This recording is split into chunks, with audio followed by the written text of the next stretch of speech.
Blessed Mario Kiyoshi frame. Meanwhile, after wandering the world trying to heal herself... Does this line read sound extremely weird to anyone else? Like weirdly sped up in some places? Let me play it again. Meanwhile, after wandering the world trying to heal herself... So then the crowds are gathered, all excited to see my coronation. I get City Hall would probably be the place to do this big ceremony, but was anyone else sort of subconsciously hoping we'd see more of Republic City, different spots? Now I'm doing something with this line. Hold on. Wow, that ladder is wide. Shouldn't you be getting ready to, I don't know, rule the whole nation? Now, don't get yourself in a tizzy. What is a tizzy anyway? All I know is that you can find yourself in one. Hold on. No, I mean with Bolin. You got them all in a tizzy and a temporary state of worry and confusion. Well, that's the definition. I'm the fucking tizzy lord. You can't put bleachers there. Bleacher bending. Have you received any word on the Avatar's location? Not yet, but I have airbenders all over the world on the lookout for her. I wish that we got a better feel on how much the new Air Nation has grown. Tenzin says that he's got eyes all over the world, but how many? We got a good little troop going after only looking for a few days. Whether or not you want to count the fact that they were mostly rounded up against their will or not, it still begs the question. If this many was found so quickly, how many could they find in peace times across 3 years? Surely the number is in the hundreds, but is it in the thousands? Has the first non-Aang's lineage airbender been already born through a harmonic convergence airbender? Interesting questions, never really touched upon. When Kuvira started cleaning up the Earth Kingdom, she knew her position wasn't permanent. She gave me her word that she'd step down. Still, I'd feel a lot better if Korra were here. Holy, maybe he should be the leader. Look at that power. I think it's a little goofy that Toph still wears the same clothes and wears her hair in the exact same way, but I guess Katara wears her hair in the same way too. But I do like the look better than the bog witch aesthetic she had last episode. Seems like Toph has remembered her short-time tea-loving mentor, Iroh, as she's also become a tea lover, or I guess she could just like tea, like everyone else in this show. But she's sort of in an Iroh position these next couple episodes, so fuck you, I'm right. If there's one thing I learned on the beat, it's that the names change, but the street stays the same. Toph's kind of even harder than she already was. I'm way into it. The only thing I wish is that maybe Toph could somehow skirt the Nickelodeon censors so she could swear. Just her. That's all I want. When I was chief of police of Republic City, I worked my butt off busting criminals. Does Toph seem like the kind of old lady that would say, worked my butt off? No, I don't think so. So basically, you're saying that everything I've ever accomplished has been pointless.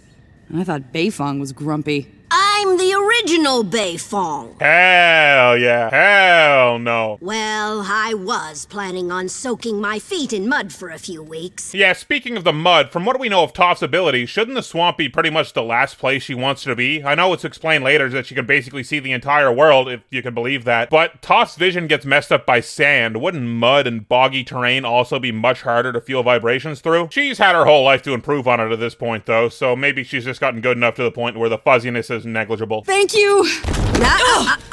You want to hug something? Go hug a tree. We're here to work. I love this Toph line, just like the Aang picture from earlier. Just captures so beautifully one of Toph's character traits that she so thankfully still has. In the face of these two moments, I think back on our past cast. And I think Katara has been captured pretty faithfully. I can see her growing into the Katara depicted here pretty easily. But I think that Zuko's showing may have been a little bland. You capture his good spirit in moments and his dutifulness and even his awkwardness, but I don't think you see many of the traits that really defined Zuko. And maybe that's because he grew out of a lot of them, but we could have seen his thoughtfulness and tenacity more, I think. This statue seems to be kind of those spirits Korra met back in Season 2. In universe, I mean. Clearly, this is depicting the real-world Chinese guardian lion statues. And Eska's also here. Well, I was gonna ask, why are you scared? You seem to still be into her last time she was around. I guess you've been in an extended thing with Opal, but as far as I know, you should have no fear or disappointment in seeing this lady at all, since they wrote you to be an idiot. I see you have replaced me with a new girlfriend. Well done. She seems very threatening. I noticed this as well. I'm afraid there's been a mistake, Your Eminence. We have you and your brother booked in the same room, with only one bed. No! It's no mistake. Desna sleeps in the tub. Oh, okay. Never thought I'd be allowed back in the Republic City 4 Elements. No, wait, actually, that's a good point, Varric. A new location in Republic City, and also it's a hotel called the 4 Elements, which I think is a really odd reference to the 4 Seasons hotel chain in real life. Bolin! Nice.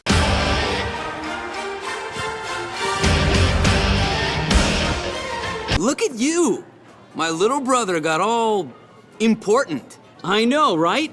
I see myself in the mirror sometimes and I think I'm in trouble before I realize it's only me. For a reunion of brothers that haven't seen each other in 3 years, it feels pretty distant, doesn't it? This will play into a much larger point I'm going to make about Mako and Bolin right at the very end of the series. I've been working for Wu. Wu is a vampire from the waist down, it seems. This lady in the background is behind Mako, but then just a couple seconds later, she's also in the background behind Sue, and then also in the background behind Sue over in this direction. You're going to have to get over your grudge with her. I'm sure you've heard that we're engaged. She's going to be an official member of our family. I gotta give it to the Batar Jr. voice actor. He's got the same quality as good old Star's friend. Good one, Star. Very insufferable, just through voice alone. We've reserved the presidential suite. Well, I think someone is pulling your chain, Gumdrop. See, I'm in the presidential suite. Not anymore. I had you moved out. We moved you into a very nice junior suite. Weird through line on the word junior in this scene. It's shown being a junior is something very negative twice. Hello, Batar Jr. It's just Batar now. And as someone who's like the sixth of his name, I take great offense to this. Your royal cabinet is here, your majesty. Where have you been? Gunn is still employed as the Grand Secretariat, which Long Feng used to hold while also being head of the Dai Li, but seems like those two jobs have been split up now. Interesting, though, that he retained his title after running away and not defending his queen when she was about to be assassinated. I bet some of those Dai Li were still conscious and saw the whole thing. So your coronation may not have some of the usual items, like the crown. There's a crown? Is this a crown? Is this? Okay, bring it.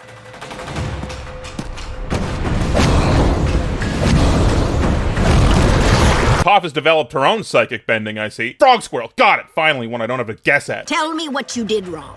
Well, I was thinking that you were gonna... Exactly. You were thinking. How does this mindset fit in with Avatar's philosophy? I don't think it clashes too hard. I, of course, love the mindsets of each of the different elements and how that informs how each one is performed. Very cool. But Toph implies here that thinking at all is Korra's mistake. I don't think she means that she has to act and ignore any philosophies behind her previous training, but it more plays into Korra's mental struggles against herself. Toph is trying to tell Korra to stop overthinking, to get out of her own way and just do what she's going to do, which is something that Korra never struggled with in the past due to her strength, but it's a skill she must relearn now due to her weakened state. The characters move backwards, but not in a way that, like, annoys the viewer, like in the transition from Season 1 to Season 2. This makes sense and is interesting, and it's more mind over matter stuff, which is, of course, my jam. It's like, what, she did a big frown or something to shoot the earth up from beneath her? Don't bring up Boomy, that's hardly... whatever, man.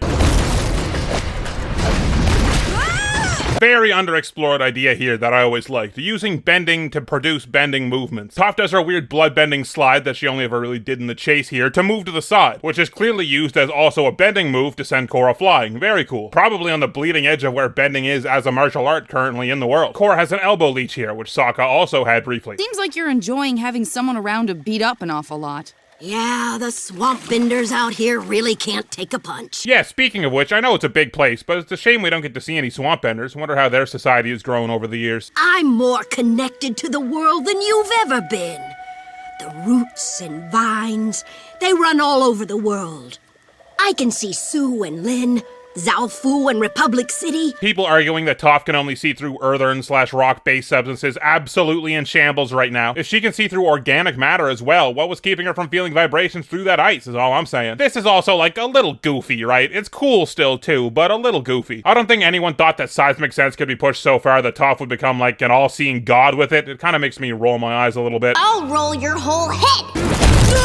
You're blind compared to me. You think Toph had to work on mud bending like she did sand bending? We only ever got to see her do it very sparingly. No, that shit was way bigger a second ago, what? Now rise, Wu of the Hu Ting dynasty. With a combination of information we just got here and information we get from the comics, we get a full name for a character from Airbender that was never outright named, that being the Earth King. His name was Kui Hu Ting, it seems. This also places his bloodline on the extremely exclusive list of Avatar characters with surnames, along with the Beifongs, the Satos, and the Fires. Long may you reign. Go Wu.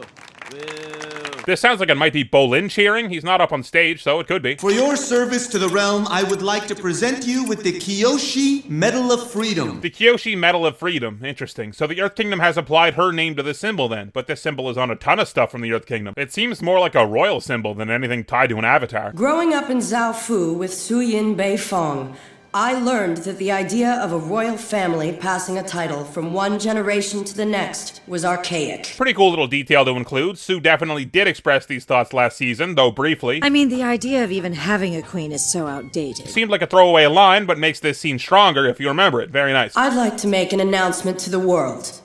The Earth Kingdom is no more. And from here on out, this man has no authority. I have created a new Earth Empire. Kuvira is really cool. She's sort of a throwback to Ozai in a way. All of the Korra villains so far have been working in the shadows. All of their ambitions are achieved through underhanded means, or surprise attacks, or trickery. Kuvira is a pretty refreshing departure. She's in your face. She tells you what she's doing, and for once, our heroes are kinda on the weaker side. Kuvira has built an empire that obviously has the means to take over most of the Earth Kingdom already, and Korra is in a weakened state. This is a conflict that has real scale behind it, unlike seasons 1 and 3, which were important for sure, but not on the scale of world politics, and it has a reasonableness and groundedness that season 2 severely lacks. Once again, I think this season is kind of nailing the setup. Now that's a nice looking hunk of spirit vine. Let's take it back to the lab and get it stabilized immediately. Anyone else think that's a little weird that Varric was put in charge of that endeavor, just from like a character standpoint? It feels a little odd that a very serious and stern, ambitious Kuvira would give this dude the time of day. You look worried, Bolin. Yeah, well, I just have some misgivings about how you kinda ambushed Tenzin and the other leaders. Bolin being in the inner circle, though, makes a lot more sense when you think about it. He has ins to other political circles, as well as the Avatar. He's a highly skilled earthbender and an extremely rare lava bender. Him being high up makes perfect sense to me, despite not being the most intelligent character. Can you give us the room, please? I met with the world leaders, and I've come as their representative. No, see, now Kuvira gets the droning sound, so it's just a villain thing, not a Zahir thing. When the Queen fell and everyone was asking you to help keep the Earth Kingdom from falling apart, all you wanted to do was hide in Zaofu and let others deal with the consequences. That's hardly fair. I didn't want to seize power for myself, which is what you've done. This is a pretty intense talk. It implies a lot of conflict between the two and fills out some of the timeline between the two seasons. I think most of the time I'm looking for more hard-hitting emotion in such a confrontation, but with only knowing Sue semi-well and not knowing Kuvira basically at all, it's hard to pull that off. But I do think the utility of the conversation and exposition is written pretty well. Am I crazy? Is this painting kind of depicting that scene from the opening of Airbender in a way? It's not far off. I'm trying to figure out why this tray is over here, discarded for some reason, but I can't figure out why. Wu never ordered room service or anything and didn't bother to go get it. There hasn't really been anything to do with this anywhere, and either episode's having to do with this hotel. Someone help me out with this one. By crushing anyone who gets in your way? That was just some tough rhetoric to let the people know that we mean business. Bolin obviously repeats the line Kuvira fed to him on the topic. And what was that part about the crushing? That was just some tough rhetoric to let people know that we mean business. And it sort of makes Bolin seem a little more brainwashed than I'd like. I'd like it more if Bolin had his own thoughts and misgivings on how things are going, but still arrived to the decision to stay on side on his own. Would have been more interesting and more in line with the conflict we've already seen him having. I mean, Kuvira is basically just like Korra. She might seem hard to deal with, but... They've basically stopped with the reaction face thing, so I'll give it to him once in a while. Nice one, Mako. I'm sorry. I don't want to work for your glorious emperor and her military dictatorship. Hey! That's Empress to you, buddy. And it would have been cool if Mako had more internal conflict, I think. You know, what if Mako thinks, even briefly, maybe he should be on Kuvira's side? Bolin has a point. He knows this idiot isn't fit to rule, but that's as far as it goes. This dynamic of Bolin being on the other side could have been played into so much harder. You were tossing me around like a rag doll all day long. I know! And I'm an old lady! Imagine me in my prime. I know. Imagine the entire gang in their prime. They were already the most formidable people on the planet as teenagers. Imagine them in their 20s and 30s. And honestly, if you do, you realize one of the hurdles that the new Avatar movie set when the gang are adults is gonna have, if it ever ends up coming out. It kind of has to go into some lost realm or whatever they're calling it, because what threat can you think of that could ever reasonably match up? Are you trying to tell me you can't feel metal in your own body? You really are the worst Avatar ever. 50% of the Reddit comments about this show summed up in one sentence. I thought Sue got it all out. Oh, my girl's never really picked up metal bending all that well, if you ask me. God, that's cool. Toph's so nuts she thinks the undeniable masters we've seen through the rest of the show are only, you know, alright, they're not so bad. Okay, so the tier list of showings from our old cast goes Toph, Katara, I'll give it to Aang, and then Zuko, and then I guess Sokka, since we see so little of them. Well, and then Suki, because she's only ever seen here and never mentioned. Little Bossing Say actually kinda goes nuts. Another spot in Republic City. They're giving me what I want. Where did you get those shirts? That's a great question. These are like straight up short sleeve t-shirts. I don't know if we've ever seen a shirt like this in Avatar. Most of the time, normalist shirts have this cut along the collarbone thing. There's like vests and stuff, but nothing like this. I'm fully open to being wrong on this one, but I don't think they normally have these. I am the glorious defender! I'm covered in juice! Get him! We need to get you out of here. So even if you are a supporter of Kuvira, and even if the now kind of former king threw a drink at you, you still can't, like, attack him, right? What are you gonna do when you catch him? So earlier in this scene, Wu spat out his drink on Mako, ruining his shirt. But then in this shot, his shirt's fine. But then in the rest of the scene, it's back to being all messed up. Destiny! Look where we are, Mako! The Royal Palace. Can't be the Royal Palace, no two Badger Mole statues. Yo, Bosco, my dude! The throne! It's strikingly red for some reason, don't know why. Kuvira might be a power-crazed dictator, but at least she spent the last few years working hard to make the Earth Kingdom somewhat better. If you were an Earth Kingdom citizen, do you think you're the kind of person you want as your king? What have you ever done for your people? This angle they take on Wu being humbled by Mako's thoughts of Kuvira being a better leader is also effective, and helps Wu be a better character moving forward. But me, personally, I'd like for big character stuff to be more about the characters we've spent time with that's still needed, like Mako. If you want me to bend out this metal, you need to relax. I am relaxed. Oh, seriously? Your body is like a twisted tree trunk. Could always try acupuncture. I suppose maybe that's why Lin wasn't so dismissive of it that one time. Toph seems to do very similar motions to Sue when she tries to remove the poison. Cool. Why would I want poison inside me? I don't know. Maybe so you have an excuse not to go back to being the Avatar. If you don't get better, you can't do your job, so you don't have to worry about getting hurt again. Two back-to-back scenes of characters receiving some real talk they need to hear. I'm not sure if it works for Korra, though. I know Toph's just thinking out loud, and she's just the kind of character that'll say whatever, but I don't think that's part of it for Korra, personally. The flashbacks to Zahir still haunt her for sure, but I don't think she would have went to such lengths to feel better if she didn't want to, feel better. I think she just wants to get past these emotions that are hindering her, and is maybe afraid of the process of doing that. But I don't think she's afraid to be her former self again. This is a mission of the utmost importance.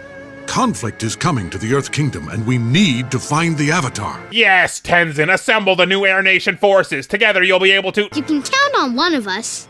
I don't know about these two ladies. Oh, alright. I think it's another pretty solid one. Probably more forgettable than the last two, but still pretty good. Korra and Toph is fun. Love seeing them pal around, and I think it's important that we give Korra more time in the present to struggle. If it was just last episode and then she was totally fixed in this one, it could have felt pretty cheap. So dedicating this much time code to her just trying to figure her shit out is all good with me. The politics get a lot more interesting too. There's no clear correct choice. The viewer knows that Kuvira's practices of intimidation and depriving people of what they need unless they cooperate aren't good practices. But they also know that this fucking moron shouldn't be on the throne either. It's not an easy question to answer, and just having your characters have to deal with something like that is a recipe for great TV. Bolin's questioning it from his side, and Mako's questioning it from his side. I wish we got a little more info on how the other world leaders reacted to Kuvira's declaration of the Earth Empire, especially Tenzin, but it seems like he's just saying we need Korra. But it's like, come on Tenzin, you're a character too. You don't have anything to say right now when it happens? I think Korra, the character, and the political plot are being handled great so far. If it can keep this nuance up, it has potential. Patreon shoutouts if you want to see the next 2 episodes of Overanalyzing Korra ahead of the YouTube releases. You can support me on Patreon for just a few bucks. Link, as always, is in the description below the video. Biggest shoutouts of all go to my top patrons: Blanco, who wakes up with full amnesia every day, but is so chill no one's figured it out yet. Cameron Lowry, who located a tribe of cave people and accidentally became their god by showing them his iPhone 6. Gene Cree, who can win any street fight, so long as it's a street and not like an avenue or a drive or some shit. LM the RMT, who discovered they can reason with spiders after finding one in their shower. Matthew Lang, who after studying salmon can swim upriver, however they take double damage from bears, but honestly you're pretty fucked with single damage from bears, so. Potato Scream, who didn't need braces as a kid, they just willed their teeth into position. The former Meaning of Life, who won a volleyball rally after tripping and hitting both their funny bones. The 1am Party, who can win any debate, but it's not really fair because of the army of brain parasites at their command. Whitrow, who has laser vision about as powerful as angling the sun through a magnifying glass, so it can get pretty annoying to be hit with. And WowDude87, who can perfectly recreate anything on a piece of paper, well, so long as they sacrifice a photocopier in a horrifying ritual first. And of course, my other fuck you money patrons, a sack of pancakes. Anthony Collins, Jacob Glickman, Lewis Williams, Liquor Cause I Know Her, Omega Fighter, Tater of Tots, and that one Turian. And my god overanalyzers, Two Boots Are Beat, Ang, Alan Garvin, Andrew Watchard, Onzio Ruiz, Oropataro, Axolotl Syndicate, Blade Dancer, Carlo Wren, Chandler Crump, Cosmic Newbie, Dr. Xerox, Dominic Satan, Eminat Emma, Aaron Grace, Fire Lizard 44, Jackson, Jeremy Rubenstein, JCur4215, John Ojaka, John Warhammer, Justin Scott, Mac, Mason Garman, Medium D Speaks, Michael Fallon, Mitchell Gobrecht, Nick, Nicholas Abbott, Pogger White, Rocket Mist, Ryan Maxwell, Scoobert, Shane Antonacci, Silktoe, Smarty Marty, Princess Useless Backwards, Super Snipper, That Blind Ginger, Totoro Bobro's Musical Emporium, Von Cantspell, and some sort of Airface. Next up, they try.